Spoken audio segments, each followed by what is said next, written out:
Hi hello friends, welcome back to my YouTube channel.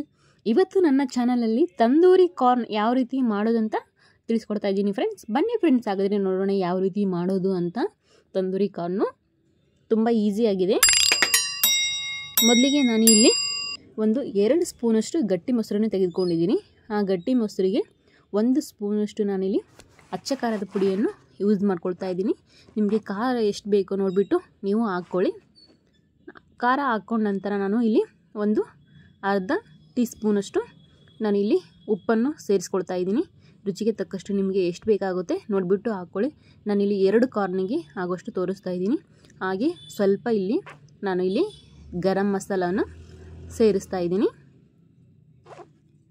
ನಂತರ ಸ್ವಲ್ಪ ಕೊತ್ತಂಬರಿಯನ್ನು ನಾನಿಲ್ಲಿ ಚಿಕ್ಕ ಚಿಕ್ಕದಾಗಿ ಕಟ್ ಮಾಡ್ಕೊಂಡ್ಬಿಟ್ಟು ಹಾಕ್ಕೊಂಡಿದ್ದೀನಿ.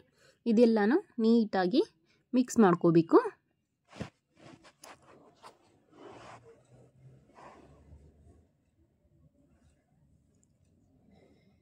ಚೆನ್ನಾಗಿ ಮಿಕ್ಸ್ ಮಾಡ್ಕೊಳ್ಳಿ. ಮಿಕ್ಸ್ ಮಾಡ್ಕೊಂಡ ನಂತರ ನಾನಿಲ್ಲಿ ಒಂದು ಅರ್ಧ ಹೋಳು ನಿಂಬೆಹಣ್ಣಿನ ರಸವನ್ನು ನಾನಿಲ್ಲಿ ಸೇರಿಸ್ಕೊಳ್ತಾ ಇದ್ದೀನಿ. ಇಲ್ಲಿ ನೀವು 1 ನಿಂಬೆಹಣ್ಣು ಕೂಡ ಸೇರಿಸ್ಕೊಳ್ಬೋದು. ನಾನಿಲ್ಲಿ ನಿಮಗೆ ಅರ್ಧ ಸಾಕು ಅಂತ ಹೇಳ್ಬಿಟ್ಟು ಅರ್ಧ ನಿಂಬೆಹಣ್ಣನ್ನು ಸೇರಿಸ್ಕೊಂಡ್ಬಿಟ್ಟು ಚೆನ್ನಾಗಿ ಮಿಕ್ಸ್ ಮಾಡ್ಕೊತಾ ಇದ್ದೀನಿ. ಇವಾಗ ನಾನಿಲ್ಲಿ ಕಾರ್ನನ್ನು ತೆಗೆದುಕೊಂಡಿದ್ದೀನಿ.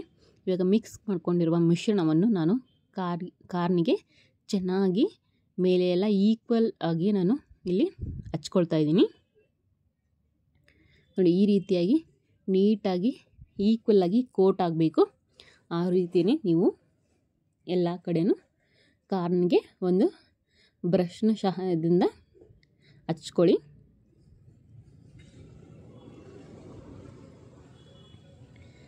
ತುಂಬ ಚೆನ್ನಾಗಿ ಬರುತ್ತೆ ತಂದೂರಿ ಕಾರ್ನು.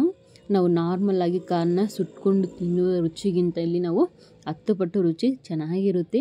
ಸೇಮ್ ನಮಗೆ ತಂದೂರಿ ಪರಿಮಳನೇ ಇಲ್ಲಿ ನಮಗೆ ಸಿಗುತ್ತೆ. ಆ ರೀತಿಯಾಗಿ ನೀಟಾಗಿ ಇಲ್ಲಿ ತುಂಬ ಟೇಸ್ಟಿಯಾಗಿ ಕಾರ್ನು ಬರುತ್ತೆ. ನೀವು ಕೂಡ ಮನೆಯಲ್ಲೇ ಒಂದ್ಸರಿ ಟ್ರೈ ಮಾಡಿ ನೋಡಿ, ಆವಾಗಲೇ ನಿಮಗೆ ಗೊತ್ತಾಗೋದು ಯಾವ ರೀತಿ ಬರುತ್ತೆ ಅಂತ. ಟ್ರೈ ಮಾಡಿಬಿಟ್ಟು ನನಗೆ ಯಾವ ರೀತಿ ಬಂತು ಅಂತ ಕಮೆಂಟ್ ಬಾಕ್ಸಲ್ಲಿ ತಿಳಿಸಿ. ನಮಗೆ ಈವ್ನಿಂಗ್ ಸ್ನ್ಯಾಕ್ಸ್ಗೆ ಇದೆಲ್ಲ ತುಂಬ ಚೆನ್ನಾಗಿರುತ್ತೆ. ಮಕ್ಕಳಿಗಂತೂ ತುಂಬ ಇಷ್ಟ ಆಗುತ್ತೆ. ಮಕ್ಕಳಿಗೆ ಸ್ವಲ್ಪ ಇಲ್ಲಿ ನೀವು ಖಾರ ಕಡಿಮೆ ಹಾಕ್ಬಿಟ್ಟು ನೀವು ಮಾಡಿಕೊಡ್ಬೋದು. ಎಲ್ಲರೂ ಇಷ್ಟಪಟ್ಟು ತಿನ್ನುವಂಥ ಸ್ನ್ಯಾಕ್ಸ್ ಇದು. ಇವಾಗ ನೋಡಿ, ನೀಟಾಗಿ ನಾನು ಕೋಟ್ ಮಾಡ್ಕೊಂಡಾಯಿತು. ಇವಾಗ ನಾನು ಗ್ಯಾಸ್ನ ಮೇಲೆ ಇವಾಗ ನೋಡಿ ಈ ರೀತಿಯಾಗಿ ನಾನು ಇದನ್ನು ಇವಾಗ ಸುಟ್ಕೊಳ್ತಾ ಇದ್ದೀನಿ.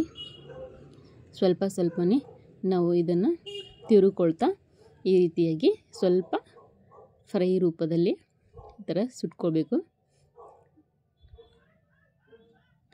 ನೋಡಿ, ಡ್ರೈ ಫ್ರೈ ಅಂತಲೇ ಹೇಳ್ಬೋದು. ಈ ರೀತಿಯಾಗಿ ಅದನ್ನು ಕೈಯಿಂದ ಆ ಕಡೆ ಈ ಕಡೆ ಒಳ್ಳಾಡ್ಸುತ್ತಾ ನೀಟಾಗಿ ಎಲ್ಲ ಕಡೆಯೂ ಈಕ್ವಲಾಗಿ ಸುಟ್ಕೊಳ್ಬೇಕು. ನೋಡಿ, ಫೈನಲ್ ಆಗಿ ಈ ರೀತಿಯಾಗಿ ನಾನು ಸುಟ್ಕೊಂಡ್ಬಿಟ್ಟು ಸ್ವಲ್ಪ ಇಲ್ಲಿ ಬಟರನ್ನು ಹಚ್ಕೊಂಡಿದ್ದೀನಿ. ತುಂಬ ಟೇಸ್ಟಿಯಾಗಿದೆ. ಬಟರ್ ಹಾಕ್ಕೊಳ್ಳೋದ್ರಿಂದ ಇನ್ನೂ ರುಚಿ ಹೆಚ್ಚಾಗುತ್ತೆ. ಖಂಡಿತ ನಿಮಗೂ ಕೂಡ ಇಷ್ಟ ಆಗೇ ಆಗುತ್ತೆ. ನೀವು ಒಂದ್ಸರಿ ಮನೆಯಲ್ಲೇ ಟ್ರೈ ಮಾಡಿ ನೋಡಿ.